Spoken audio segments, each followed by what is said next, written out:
if y'all. It's that time again. The new stage is now set, so let the party begin. Everybody knows the name of the Dallas Cowboys. Let's go Cowboys. Hello, everybody, and welcome in to the bye-week edition of the Cowboys Fan Show. As always, I'm your host, Tyler Ortega, joined by Scott Jeter, my co-host here. So no highlights this go around, Scott. Dallas on a bye, really just taking it easy, getting healthy. But what we do want to do here this time in segment one, we want to shout out to you guys, the people at home that would like to watch our videos, throw us some comments there online. So let's have a look, Scott. We've got some really good feedback on our YouTube channel so far. A few comments that we'd like to address here. So let's go ahead and get to the first one here. This one comes to us from Jazzy Jeff, and he tells us, Scott, he finds it amusing listening to us hate on the Redskins. He thinks they're not thin at running back. It's hilarious, especially considering that the second best back on the Cowboys is a guy that was expendable in Washington, obviously referring to Alfred Morris. Let's examine this thin backfield. The starter, Rob Kelly, is returning. I don't think he's returned just yet. His backup, NCAA record holder, first-round pick. His backup, Mac Brown, perhaps the best back on the team, who many in Washington believe should be the starter. And then there's the scat back, Chris Thompson, who's deadly on third down in the passing game. Thin, please, he says, the Skins are loaded at the running back, so much so that they cut a first-round back after camp. We'll leave it at that there, Jazzy Jeff. Scott, what do you think about what Mr. Jazzy Jeff has to say regarding the Redskins being thin at running back? I'm going to let the stats speak for themselves, I think. Obviously not the strength of their team, in my opinion. Kirk Cousins is actually a better quarterback than I believe he gets credit for. Give the guy a contract. I mean, franchise tag a couple years in a row. They're paying this guy big dollars. Get him long-term. Best quarterback they've had in quite some time right there. But when you got a guy throwing passes like that, I mean, how many passes he throw in a game, Todd? 40? Yeah, 40. Pretty much every week. Yeah, if you have a decent running game, that's not going to happen. You know, and you said let's let the stats speak for themselves. I want to pull up last week's box score for Washington when they played San Francisco. Now let's keep in mind here, San Francisco is traveling from the Bay Area to D.C. That's a cross-the-country travel trip. Yeah, doesn't get too much further apart than that. It's an early kickoff. Look at these numbers. Chris Thompson ran the ball 16 times for 33 yards. That's 2 yards a carry. Average, yeah. Kirk actually had the longest carry for the team, and that's not good when your quarterback is doing this. Samaje Perine, 23 yards on 9 carries.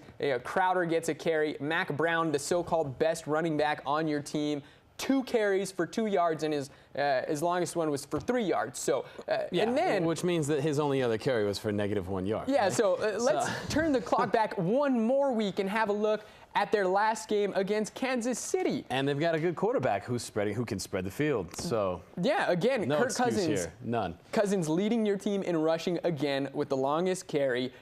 Perine, Rob Kelly, Chris Thompson. None of them eclipsing 30 yards on 6, 7, and 6 carries, respectively. DJ Jazzy Jeff, in the words that you sent us, please.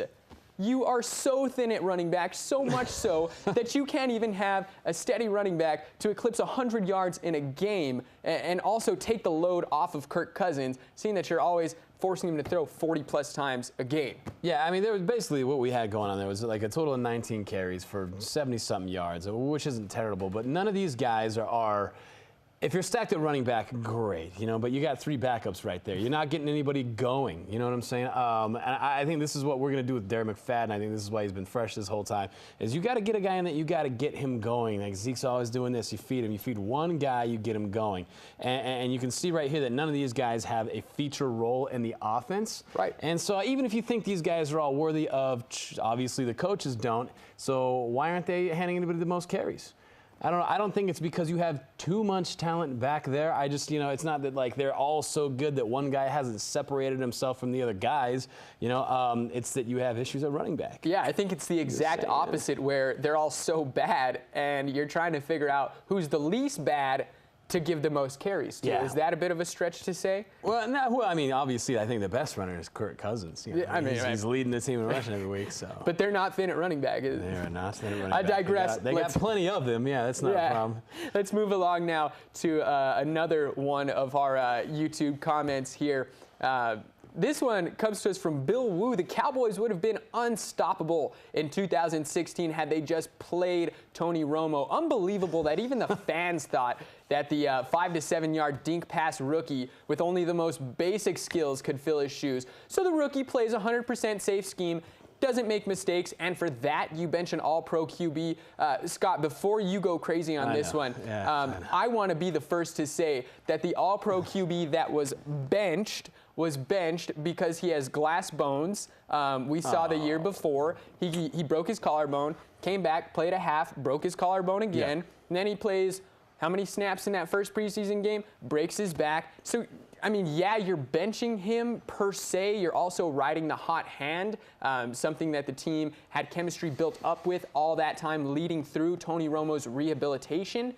So, yeah, I don't think you pull the rookie. I'm more in favor of Dak Prescott taking this team over and getting to the heights that he did, especially being a rookie, the experiences that he had playing in the playoffs. You can't teach that kind of stuff. And it's paramount for a young quarterback to get that kind of experience. Even the gut-wrenching loss that they had, I think that actually served the Cowboys and the young nucleus very well.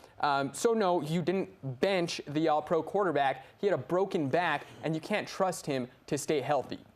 Yeah, I mean, I'll have to agree with Tyler on that one. And unfortunately, and I love Romo. Anybody who watches the show knows that I'm a huge I'm still a Romo fan. And I still think that his mental tools, I mean, you can see when he's commentating these games, he's calling out these plays and the checkdowns before they even happen. This guy knows football. And he had a fantastic arm. Yes, he was an all-pro quarterback. His all-time quarterback rating, his QBR, speaks for itself. I love the guy. I miss the guy. But we touched on this in the previous fan question or comments. Consistency. Yeah. And he wasn't consistent. I would have loved for Romo to go in. And do I think that he was the best quarterback on the team last year? Tyler, I really do, man. I really do. And guys, I completely agree with this specific fan. Yes, he was a better quarterback than Dak. However, what this team was trying to do was they were trying to set a standard of consistency. They wanted the other offensive weapons and our skill players, who are fantastic players in my opinion, to know who their quarterback was. They're trying to get some solidarity on offense, and Romo just didn't have that anymore because of the injuries. I mean, he went down in preseason, and even before that happened, everybody knew that it could happen because it was a very real possibility. And everybody was still talking about, man, well, he's healthy, he comes back. And then, yeah, you had the haters. I mean, haters saying, well, yeah, 3 passes in, he's going to get injured. These coaches just didn't want this team to have to worry about that. They wanted them to have a guy under center who they knew was going to be able to stay healthy and find some consistency in this offense. But so I agree with both you guys. I agree with Tyler. I agree with the fan on this one. If Tony Romo wasn't, my age and injury prone, do I think that we would have even won the Super Bowl last year? Absolutely. He's a fantastic quarterback. He knows the game of football. I mean, the arm wasn't a problem. It was the injuries. It was the bones. Yeah.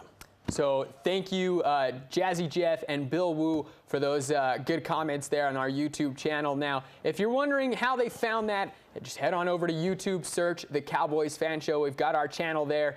Feel free to drop some comments. Me and Scott are always reading these. We'll actually dissect them during commercial breaks, kind of offer our opinions there. So again, thank you guys. And if you want to be featured on the show, just do what they did. Drop some comments, ask some questions. Yeah. We'll do what we can to get back to you. After all, that is why we're here. Yeah, this is the Cowboys Fan Show. We are here for the fans.